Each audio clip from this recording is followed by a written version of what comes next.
Saludos docentes y aficionados de las soluciones metodológicas, tecnológicas y didácticas. En este video estaremos compartiendo con ustedes lo que son algunos tips con miras a la entrevista de este concurso focalizado 2023, algunos puntos importantes que debes conocer, algunas herramientas básicas de manejo de la expresión oral que debes manejar y algunos tips sobre puntos importantes que te permitirán observarte como un ente preparado y sobre todo como un profesional a carta cabal. Te invito, antes de que iniciemos con este punto en el que estaremos dando a conocer estas herramientas que nos permitieron a nosotros en este pasado concurso 2021 poder obtener buen score, que tú puedas también hacerlo desde tu plano y óptica personal. Te invito a que puedas suscribirte, que actives las notificaciones para que así seas uno de los primeros docentes de recibir las instrucciones que desde nuestra experiencia te brindamos. En relación a la entrevista del concurso focalizado 2023, así como en el concurso pasado, lo más importante, el tips número uno que debes tener a la mano es la autenticidad, puesto que la fluidez, el lograr que el desarrollo de las respuestas o las expresiones que utiliza sean orgánicas va a ser el punto más importante, puesto que el entrevistador se dará cuenta cuando será una pregunta cliché. No te invito a que te embotelles las respuestas de las preguntas que puedan estar ahí en las redes sociales o en diversas plataformas, pues si te embotellas esas respuestas, te estarás demostrando que has tomado una información que otro te ha servido. Como siempre, te invito a ser orgánico, te invito a responder desde tu óptica personal, e inclusive que se note de la manera que tal, que cada pregunta que responde lo hace desde tu propia experiencia. Es importante que puedas tomar como referencia las opciones, las respuestas posibles que te podamos brindar o otras personas puedan hacer, pero que sirvan como instrumento para construir tu propio argumento desde tu óptica personal, debido a que si lo haces de este modo, el entrevistador logrará comprender que está frente a una persona con un perfil edificado. Y recuerda que en un proceso de entrevista como este, no existen preguntas correctas ni incorrectas. El segundo tip que te puedo dar, es importante que seas auténtico, pero que esa autenticidad no te lleve a perderle el enfoque y el foco de lo que se ha preguntado, y sobre todo que recuerdes que es una entrevista en la que se está evaluando tu perfil profesional. Por más auténtico que quieras ser, no debes dar respuesta que aludan o pongan en entredicho tu nivel como profesional. Por tanto, debes activar como segundo tip lo que es la escucha activa. La escucha activa, puesto que si tienes este factor a tu favor, vas a lograr comprender, desconstruir cada pregunta que te hacen para dar una respuesta certera, precisa y concisa. Es decir, si la pregunta amerita que puedas responder con 4 palabras, esa es la respuesta a la pregunta. Si la respuesta amerita un sí o un no, esa es la respuesta. Menos es más en este tipo de procesos, pues mientras menos argumentos utilices que puedan evidenciar cualquier tipo de falta o debilidad, es mejor, pues tus palabras pueden convertirse en la cuerda que pudiera estar dañando, pertrechando el desarrollo de lo que estás haciendo. En un proceso de entrevista también, otro punto importante que puedas demostrar para verte como un ente profesional es que puedas hacer contacto visual con el entrevistador. Hacer contacto visual con el entrevistador te dará seguridad, te dará dominio, pero también te permitirá conectarte con la persona que está interactuando contigo y demostrará que tienes seguridad y dominio de lo que expresas.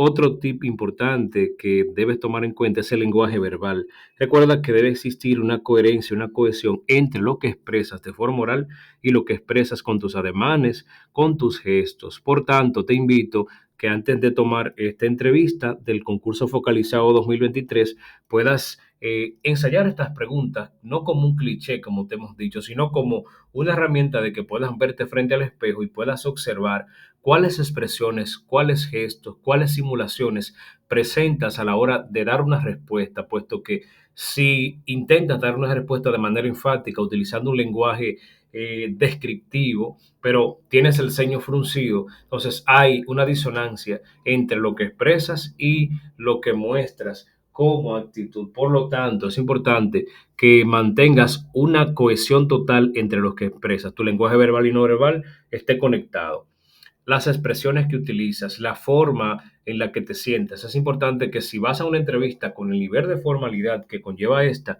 que te dará paso al sistema público, que si no tienes aún una postura correcta y definida, que puedas entonces saber desde hoy cuál debe ser la postura correcta. Lo primero es que si estás frente a ese espacio de formalidad, estarás frente a dos personas que estarán a más o menos 5 metros de distancia de ti y si te vas a comunicar con ellos es importante que primero no tienes que sobreactuar y tomar una postura rígida o psicorrígida o extremadamente recta. Lo primero es que puedas estar cómodo o cómoda sin perder la formalidad, es decir, puedas sentarte erguido, recto o recta, sin perder la formalidad, no tienes que cruzar las piernas ni tomar posturas que no sean las habituales, pues hasta eso en tu expresión corporal será visible y será palpable, pues las personas que han sido seleccionadas para entrevistarte ya tienen cierto expertise, pues han participado en otros procesos y bueno, ya tienen cierto dominio. Espero que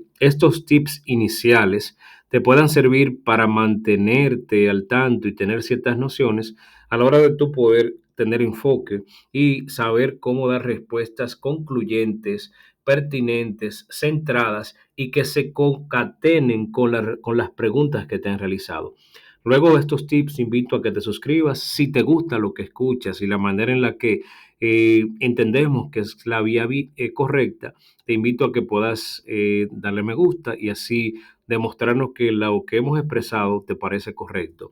Pasemos entonces ya a la parte de que podamos desglosar pregunta por pregunta. La pregunta número uno dice de la siguiente manera: ¿por qué decidió participar en el concurso de oposición 2023? En este caso, tu respuesta es orgánica, pero no debes decir, bueno, quiero participar en el concurso por los beneficios económicos.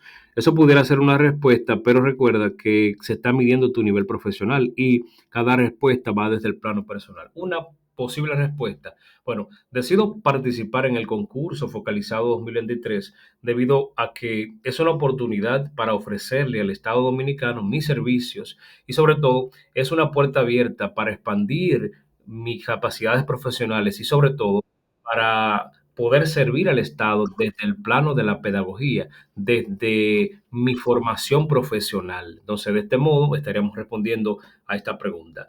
Podemos hacerlo de manera más sencilla. Quiero participar en este concurso focalizado 2023 a los fines de poder dar un servicio de calidad al Estado Dominicano. Con esta expresión se respondería de manera rápida y sencilla. En el punto número 2 dice, ¿qué haría si un estudiante no cumple con sus deberes, con los deberes de varias veces? Entonces aquí podríamos responder de manera sencilla de la siguiente manera. Punto número uno, procedería a tomar las acciones necesarias para ofrecer a ese estudiante andamiaje y poder darle un acompañamiento especial para poder detectar cuáles son las necesidades especiales que ese estudiante requiere. Otra manera de responder es, procedería a ofertarle al estudiante la oportunidad de que me exprese por cuáles razones él no puede responder a tiempo las preguntas o las actividades que se le colocan, ofreciéndole al estudiante la oportunidad de establecer un mecanismo de negociación. Estas pueden ser dos respuestas, dos posibles formas con las que puedes responder. La pregunta 3 nos dice, ¿has trabajado en un centro educativo? Sencillo. Esta es una pregunta bastante sencilla que podemos responder con sí y pudieras aditarle que has trabajado en el sector público o sector privado. Es una pregunta que solo amerita una respuesta concluyente, sí, porque no te están preguntando si tienes experiencia, si has trabajado en otro centro o qué cantidad de centro. ¿Has trabajado en un centro educativo? En un centro, sí. Y listo, ya, automáticamente. Y eso demuestra coherencia, cohesión y pertinencia a la hora de responder, que eso se esté evaluando también. El número 4 nos dice, ¿se pueden mejorar las estrategias de enseñanza de un centro? Entonces aquí podemos responder de manera sencilla. Sí, las estrategias metodológicas en el proceso áulico siempre pueden mejorarse. Recordar que el proceso pedagógico áulico es un proceso abierto y flexible, por lo tanto, siempre está atento a modificaciones. O pudiésemos decir, Las estrategias siempre son modificables debido a que la acción didáctica no siempre va a proceder a obtener resultados positivos, pues estamos frente a públicos diversos, con necesidades diversas, con características diferentes, con necesidades diversas. Por lo tanto, no siempre se acogerán las mismas estrategias de forma correcta. Por tanto, las estrategias de enseñanza siempre pueden ser modificadas. La pregunta número 5 nos dice, ¿cuáles son sus debilidades? Punto importante aquí, cuando se te hace esta pregunta de cuáles son tus debilidades, debes saber que vas a responder de forma correcta, obviamente, siendo lo más auténtico y orgánico posible, pero sin dejar a contraluz un aspecto que te pueda generar situaciones. Tu respuesta en cuanto a las debilidades debe estar vinculada a aspectos que no pongan en riesgo, obviamente, tu paso a este proceso de entrevista. Pudiese decir ciertas debilidades en el manejo de algunas técnicas, debilidades en estrategias de enseñanza-aprendizaje, debilidades en el proceso de planificación y sencillamente en eso debe estar tu respuesta. ¿Cuáles son tus debilidades? Bueno, tengo ciertas debilidades en el manejo de estrategias y de algunas competencias, sin sobreabundar. ¿Cuáles son tus debilidades? Cita 3, 4, 2, 1 debilidad y listo. Y has respondido la pregunta número 5. La pregunta número 6 nos dice, ¿ha buscado alguna solución? Esta pregunta obviamente va conectada con la anterior. Entonces aquí, esta pregunta puedes responderla con sí y no y con una pequeña argumentación. Sí. No te preguntan cuáles, sino, ¿has buscado alguna solución? Sí. Esta pregunta merita una respuesta concreta. Ahora, es importante que puedas decir sí.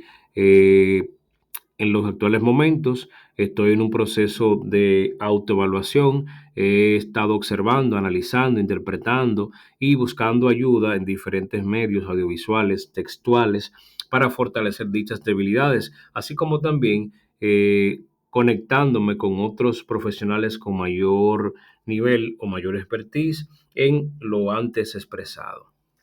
La pregunta número 7 nos dice, ¿qué situación incómoda ha tenido con uno de sus compañeros? ¿Qué ha hecho para solucionarla y cómo se llevan actualmente? Esta respuesta solamente merita argumentación si ha ocurrido. Si no existe una situación incómoda, no he tenido ninguna situación incómoda. Y listo. Esta respuesta totalmente queda concluida, sin ningún tipo de situaciones, puesto que esta pregunta puede ser un gancho porque pudiese poner en entredicho tu facilidad para relacionarte con personas. Entonces, si dices que sí, eso no necesariamente te va a generar o restar puntos, pero depende de cómo respondas, porque si no lo haces de forma ágil, de forma hábil, pudieras tú mismo estar afilando cuchillo para tu propia garganta. Te recomiendo que en esta pregunta puedas hacer y decir que lo más viable es que no presentes si hay una situación incómoda que genera mucha dificultad y que te ponen en entredicho, pues lo conveniente es expresar que no ha existido ningún tipo de dificultades, siempre y cuando no lo entiendas así necesario expresarlo. Entonces, respondiendo con no, que no ha habido ningún tipo de situaciones, esta pregunta queda completamente satisfecha. Se satisfizo esa cuestionante de esa manera. La número 8 nos dice, considera qué es lo más importante en una planificación. ¿Qué considera que es lo más importante en una planificación? Esta pregunta es una pregunta bastante interesante. Esta pregunta está muy vinculada al plano pedagógico, o sea que está muy entrelazada con el parecer de un experto de la pedagogía, como somos cada uno de nosotros, y es una pregunta bastante subjetiva, puesto que usted como docente tendrá la opción de responder desde tu plano de vista, desde tu punto de vista, desde tu percepción, y en mi caso particular, en nuestro caso, podríamos decir, bueno, desde mi punto de vista, el punto más importante de la planificación, a pesar de los contenidos y todo, que son los mediadores, y el punto más importante, el punto más central, pero dejando eso en un segundo nivel, yo podría decir que sería la situación de aprendizaje, puesto que la situación de aprendizaje como docente me permite a mí catapultar, conectar esa planificación, el desarrollo de mi acción metodológica, pedagógica, de las estrategias técnicas que implemente, conectarla a la realidad, al contexto, a las necesidades, a las problemáticas,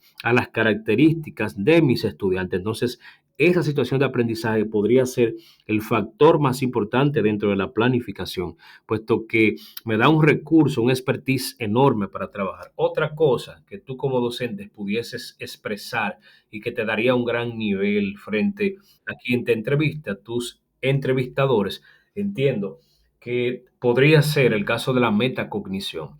La metacognición sería también un recurso importantísimo en cuanto a la planificación se refiere, porque la metacognición es el elemento dentro de la planificación que empodera al estudiante hasta el punto que el estudiante tiene la capacidad de expresar de mil maneras cómo ha aprendido, qué ha hecho.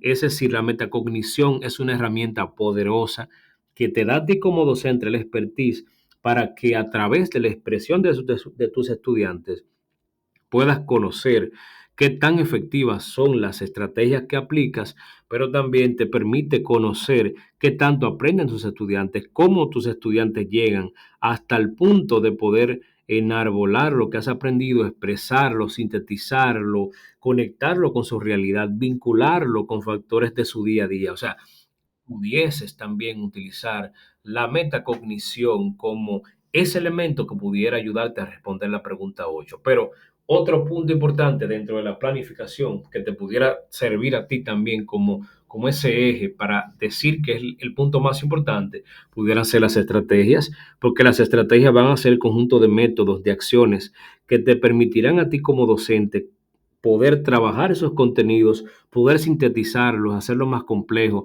conectar a los estudiantes con esa realidad. Pero también tú pudieras decir, bueno, las actividades, puesto que las actividades son el cómo los estudiantes apropian, ejecutan y muestran con los hechos qué tanto han aprendido y cómo tú como docentes has logrado que ese contenido que era desconocido ahora logre ser asumible, logre ser digerible para esos estudiantes que ahora trabajan con ese nuevo contenido. Así que te he dado 4 opciones que te pueden servir como mutual, como elemento para poder defenderte ante la cuestionante o la pregunta de cuál para ti es el elemento más importante de la planificación. Y recuerda que esa es una pregunta abierta, subjetiva y que es propia y que es para ti. O sea, cada pregunta que hemos hecho, tú la puedes responder desde tu punto de vista y tendrás respuesta correcta. Ahora, lo importante es lo que deseamos al inicio, que estas respuestas puedan demostrar que tienes la capacidad de sintetizar y de dar respuestas directamente conectadas con lo que se ha preguntado. Si nos vamos a la pregunta número 9, esta nos dice, ¿qué actividad ha implementado en su clase? Aquí, tú como docente puedes jugar con ello, puedes poner en contexto cualquier tipo de actividad.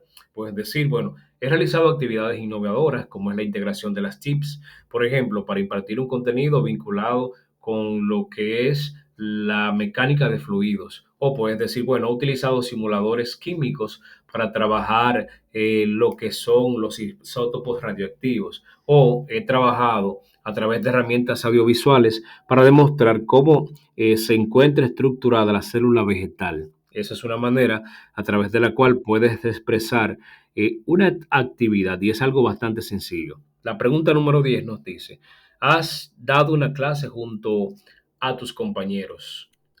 ¿Cómo fue la experiencia? Si no has dado nunca una clase junto a otro compañero, pues la respuesta es no. Y esa respuesta no es negativa. El no como respuesta es la expresión de una posibilidad. Si no has dado clase con otro compañero, pues la respuesta asumiblemente será no. Y no hay nada que decir. Ahora, si has dado clase con tus compañeros, pues te invito a que primero digas la expresión que afirma que ha pasado. Listo, y ahí todo. Y ahora la pregunta que sigue, ¿cómo fue la experiencia? Ahí tú como docente podrías expresar si tu experiencia fue positiva, si el proceso realizado te dio, te aportó, te favoreció, te enriqueció. O O sea, ¿cómo fue el proceso? ¿Cuál fue la experiencia? No necesariamente la experiencia tiene que ser positiva, puede ser que la experiencia sea negativa y puedes contarla ahora. Si tienes como rejuego una experiencia positiva, pues la experiencia positiva te da a ti mayor expresión, mayores fortalezas, pues cuando accedes a responder una pregunta en una entrevista utilizando elementos o argumentos negativos, eso desluce un poco y también recuerda que la persona que te entrevista tiene una percepción y si tú bombardeas a quien te entrevista con expresiones negativas, eso pudiera sesgar cómo piense el entrevistador. Entonces, te invito, si tienes recursos positivos, pues utilízalo, pues eso te dará a ti mayor posibilidad a la hora de poder responder. Si nos vamos a la pregunta número 11, esta nos dice, ¿qué haría si no se logran alcanzar los objetivos planteados para una clase? Tan sencillo como que pudieras decir, bueno, si los objetivos no se logran, mi plan B sería poder tener, partiendo de la posibilidad de que la planificación es flexible, la posibilidad de poder para la siguiente clase proponerme el logro de los objetivos que no pude alcanzar, reconsiderar las estrategias que he implementado, cambiar la metodología, el enfoque, las técnicas y buscar los puntos oscuros que impidieron que este proceso se realizara. O sea, puedes responder de este modo, puesto que sabes como docente que no siempre los objetivos alcanzados pueden lograrse porque existe en pedagogía lo que llamamos el currículum oscuro. El currículum oscuro van a ser cada uno o el currículum oculto, que también se puede llamar así, currículum oscuro o currículum oculto, que son todos esos factores que impiden que el proceso se realice. Puede ser que exista una situación en el centro, puede ser que exista una situación de emergencia, algo que pueda romper con lo que es el día a día del proceso. Entonces, te recomiendo que recurras a decir que estarías en disposición como docente a aludir o acceder a la flexibilidad que te otorga la planificación para reconsiderar los métodos, las herramientas, las técnicas, las metodologías que implementaste para que entonces tratar en la siguiente sección de clase de poder entonces lograr los objetivos propuestos. Si nos vamos a la pregunta número 12, esta reza de la siguiente manera. ¿Cree, se cree que se alcanzaron los objetivos con la realización de esta actividad? O sea, esta pregunta 12 se va a conectar con la 11 y si cambias lo que hemos dicho, entonces aquí tú vas a responder, ¿cree que se alcanzaron los objetivos con la realización de esta actividad? Bueno, ahí ya indicarías sí o no, dependiendo de la experiencia que has tenido.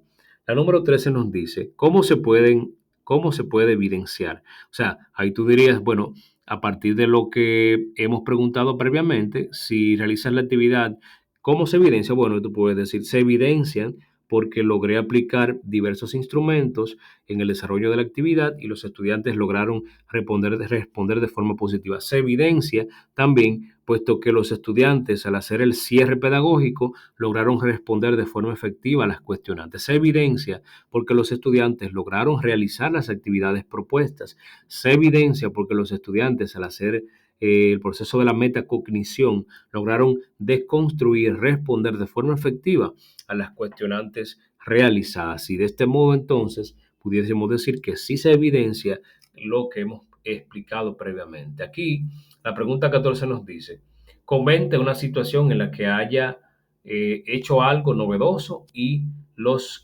beneficios que dejó. Esta pregunta particularmente se nos realizó en el pasado concurso y aquí básicamente en nuestro caso estuvimos presentando o argumentando lo que fue en nuestro caso el diseño de un juego pedagógico llamado GeoVeras que nosotros creamos y esto fue un recurso novedoso, pues a través de este juego GeoVeras, que es un juego de mesa, pudiéramos trabajar lo que son las eras geológicas desde el área de ciencias de la naturaleza. Entonces, tú pudieses explicar de manera sencilla algo que pudiese rezar de la siguiente manera.